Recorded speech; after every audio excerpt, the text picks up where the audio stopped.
Salut tout le monde, bienvenue dans cette 5e leçon du cours Linux. Dans cette leçon, on va voir comment éditer en ligne de commande. On va voir plus particulièrement l'éditeur de texte VI. Mais avant de voir ça, on va utiliser l'éditeur de texte le plus simple possible qui s'appelle Nano. Donc pour l'utiliser, on tape le nom de notre outil, Nano, et ensuite on tape le nom du fichier qu'on veut éditer. En l'occurrence, je vais éditer toto.txt. Quand j'appuie sur Entrée, mon interface va changer.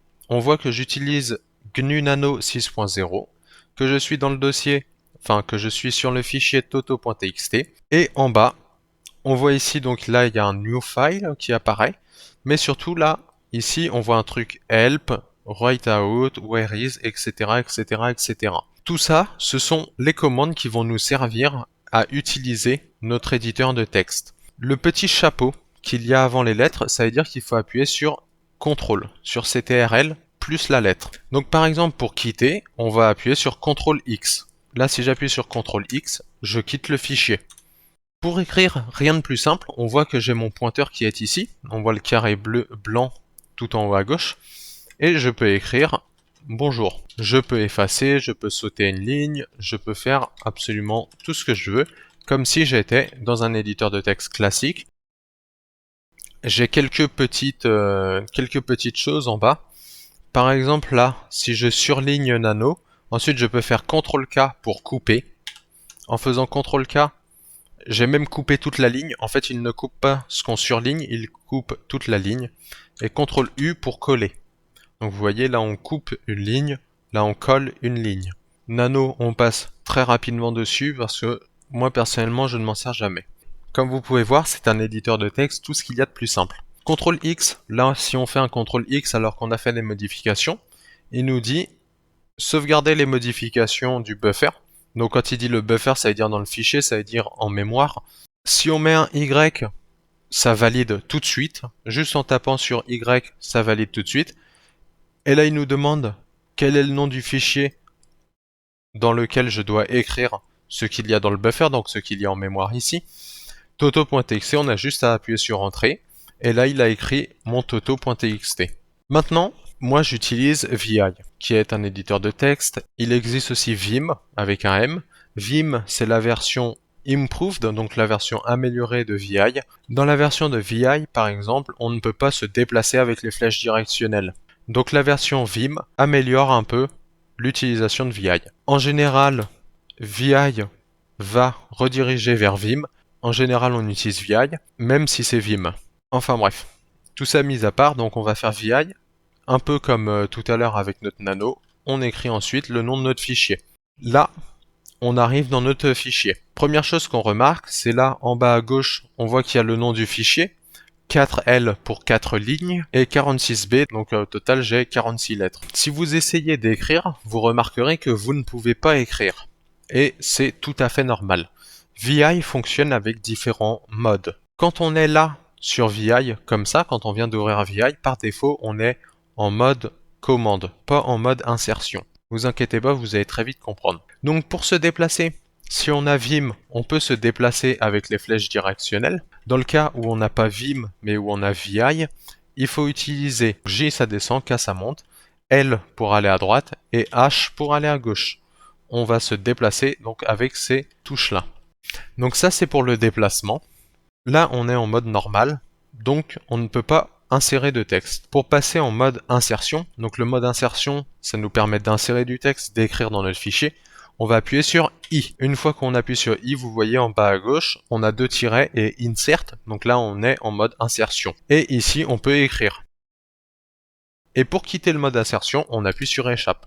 Pour quitter le mode dans lequel on se trouve, on appuie sur Échappe. Il y a plein de manières de passer en mode insertion. Quand je suis sur cette ligne, j'appuie sur O. Et sur O, je vais passer en mode insertion à la ligne d'en dessous.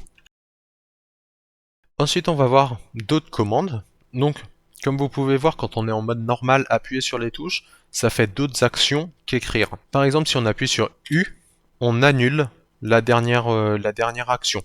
Donc le U, c'est comme le CTRL Z sur un Word. Également, si on appuie 2 fois sur Y, ça va copier une ligne, et ensuite on n'a plus qu'à appuyer sur P pour coller cette ligne. Si on veut se déplacer rapidement, plutôt que de se déplacer un à un, on peut utiliser W pour se déplacer de mot en mot.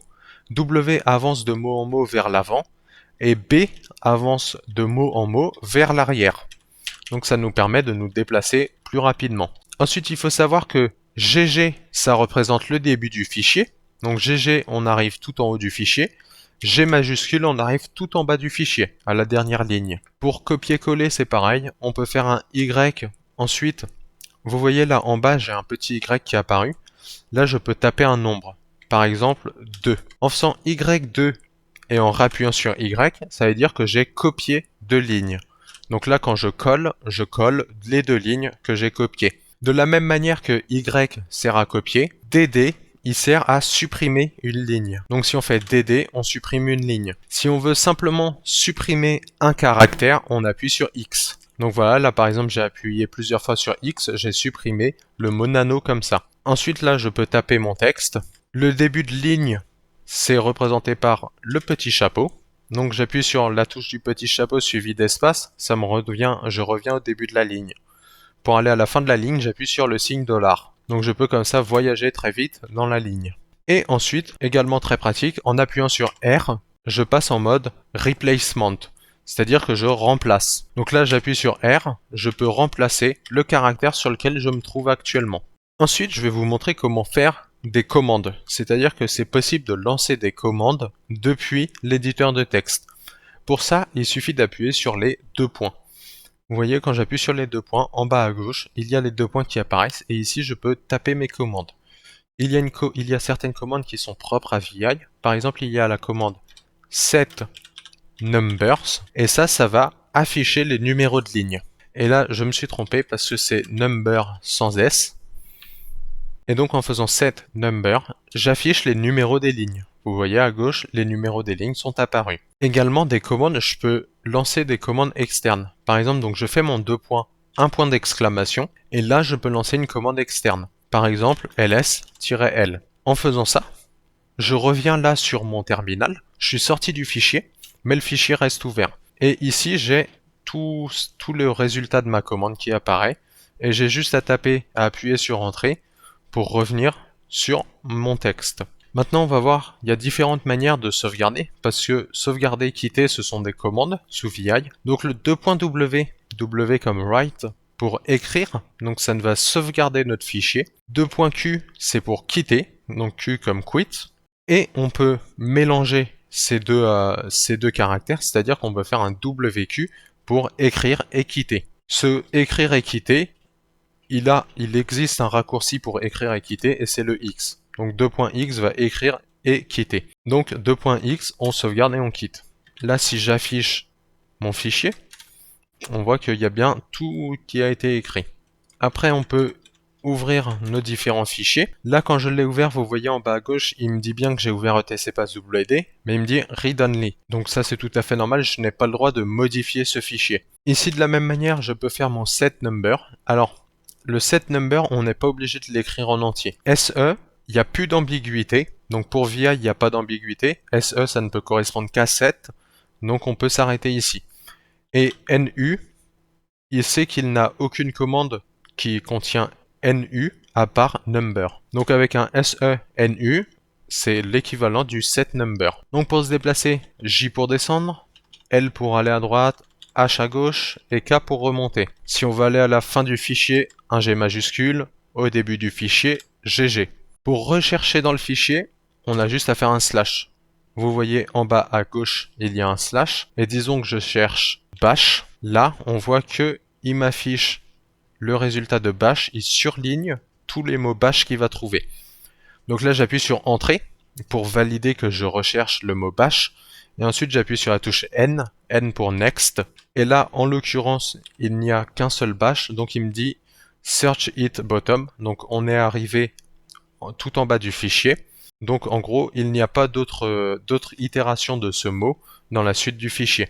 Encore une fois, j'appuie sur GG pour retourner au tout début du fichier. Disons là, ce coup-ci que je recherche false. Ok, donc là, on est sur le premier false. J'appuie sur N pour aller au suivant. On voit que la première lettre du mot est surlignée. Et donc j'arrive au suivant et à la fin du fichier, il me dit qu'il continue en haut. Donc là, il est remonté tout en haut du fichier.